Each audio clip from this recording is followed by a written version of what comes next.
सभी को जय हिंद। तो आज है हमारा संडे और आप सबको पता है कि आज हमें क्या करना है, यानी 7 अप्रैल आज संडे है। तो संडे के दिन हम क्या करते हैं, हम केवल अपना रिवीजन करते हैं जो भी हमारा चीज़ें हमने आज तक पढ़ी इस हफ्ते में।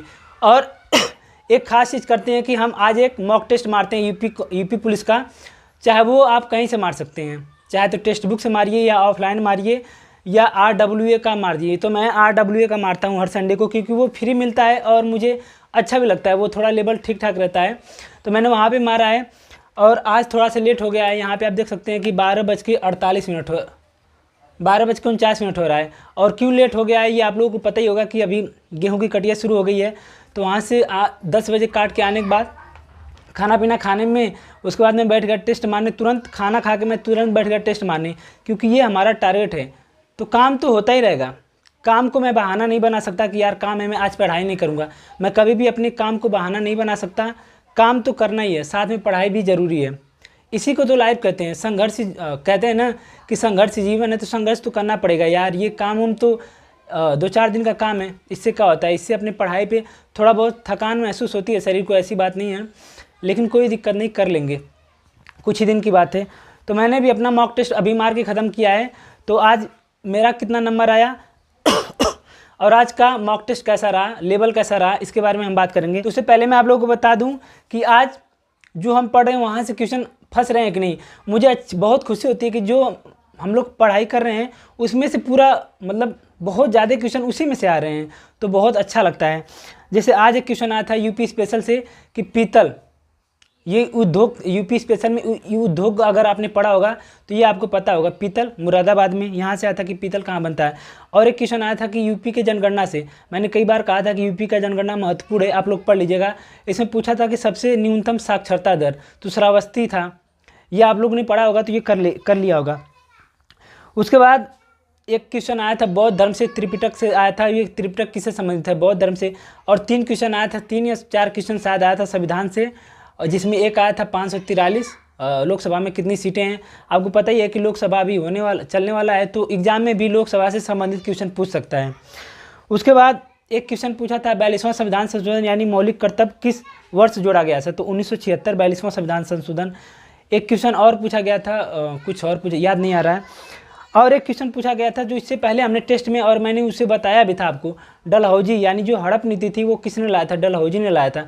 तो आज भी सेम क्वेश्चन पूछा गया था, व्यक्तिगत सिद्धांत किसने लाया था, डलहौजी ने। और उसके बाद हिंदी में क्या पूछा गया था, तो हिंदी में हमारा एक परिवाची पूछा गया था यमुना का, रवि सुता, ये ऐसे करके 3 परिवाची थे। ये हमारा अगर आपको याद रहा होगा तो आपने कर लिया होगा। उसके बाद एक क्वेश्चन पूछा गया था संस्कृत भिन्नार्थक शब्द। तो मतलब बस मैं ये कहना चाहता हूँ कि जो हम पढ़ाई कर रहे हैं वो एकदम गलत नहीं है, भरोसा रखिए, हम एकदम सही डायरेक्शन में जा रहे हैं। तो बिना टाइम बर्बाद किए चलिए देख लेता हूँ। एक क्वेश्चन संगठन से पूछा था, FAO, food and agriculture organisation, इसका फुल फॉर्म पूछा था, ठीक है।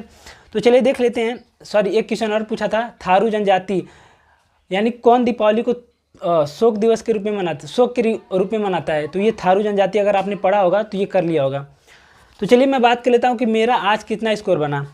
तो मेरा आज बहुत ज़्यादा तो नहीं बना, लेकिन देख लेते हैं।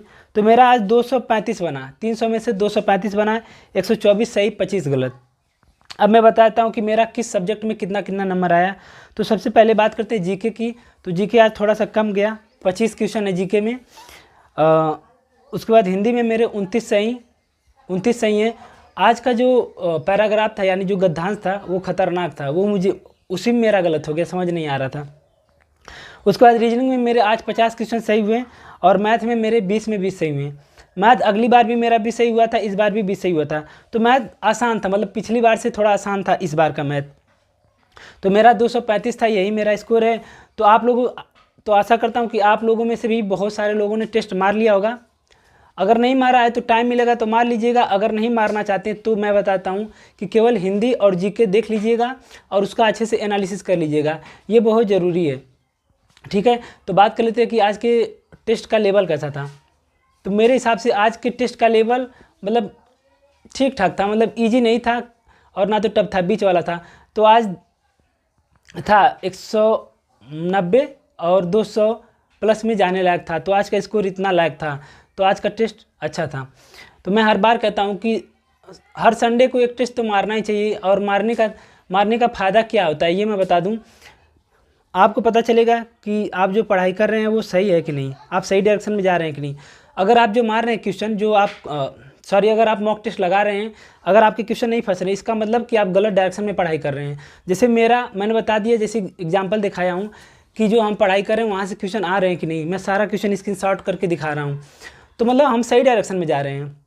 अभी तो हमारा सिलेबस नहीं कंप्लीट हुआ है, एक बार सिलेबस कंप्लीट हो जाए, रिवीजन कर लें, तब तो मॉक लगाने में मज़ा आने वाला है। और दूसरा कि आप अभी किस लेवल पे हैं और आपको कितना मेहनत करना है, ये बहुत ज़रूरी है। अपना नंबर चाहे किसी को मत बताइए, लेकिन खुद मॉक टेस्ट लगा के खुद ही जान जाइए कि मेरा लेवल यहाँ पे है, यानी अभी मैं कहाँ पे हूँ और मुझे कितना मेहनत करनी है। इससे क्या होता है कि मोटिवेशन मिलता है मॉक टेस्ट मारने का। अब जैसे मेरा 235 है, तो मेरा इतना टारगेट नहीं है, मेरा टारगेट अभी काफ़ी ऊपर है, तो मुझे यहाँ से ये मोटिवेशन मिलता है कि अभी बहुत मेहनत करनी है, इतने से कुछ नहीं होने वाला, तो अभी और मेहनत करना होगा। और लास्ट में आप लोगों से यही कहना है कि मॉक टेस्ट अगर मारा होगा तो उसे एनालिसिस करना मत भूलिएगा, क्योंकि मॉक टेस्ट लगाने के बाद अगर आप एनालिसिस नहीं करते हैं तो वो जीरो के बराबर हो जाता है, कोई मतलब नहीं है। तो सबसे बड़ी बात एनालिसिस करने का, कि जो क्वेश्चन आज आपका गलत हो गया, जो क्वेश्चन आज आपके एग्जाम में आ गया, मतलब मॉक में आ गया, वो अगर दोबारा कभी भी भविष्य में आता है, ये उस टाइप का मैथ, उस टाइप की रीजनिंग, उस टाइप का जीके, या वो जीके व हिंदी, तो वो कभी गलत नहीं होना चाहिए। ये सिद्धांत अगर आप अपना लिए तो आपके नंबर ऑटोमेटिक बढ़ने शुरू हो जाएंगे। क्योंकि मुझे पता है कि 99% लोग ऐसे होते हैं जो मॉक मारते हैं लेकिन उसका एनालिसिस नहीं करते। एनालिसिस करना लोगों को बोरिंग लगता है, टाइम वेस्टिंग लगता है, लेकिन वही सबसे मेन चीज़ है। ये जो 2 घंटे एनालिसिस मॉक लगाने में आप देते हैं, ये तो कुछ नहीं है, ये तो कोई भी दे सकता है, लेकिन जो एनालिसिस के आधे घंटे जितने भी टाइम लगता है वो जो देता है वही मेन है, वही चीज़ें हैं। आप लोगों से एक चीज़ और पूछना है कि ये जो 20 क्वेश्चन मैथ के हैं, क्या मैं इसका सोल्यूशन करा दूँ या नहीं, तो प्लीज़ कमेंट करके जरूर बताइएगा। मैं इंतजार करूँगा आपके कमेंट का, तो प्लीज़ कमेंट करके जरूर बताइएगा।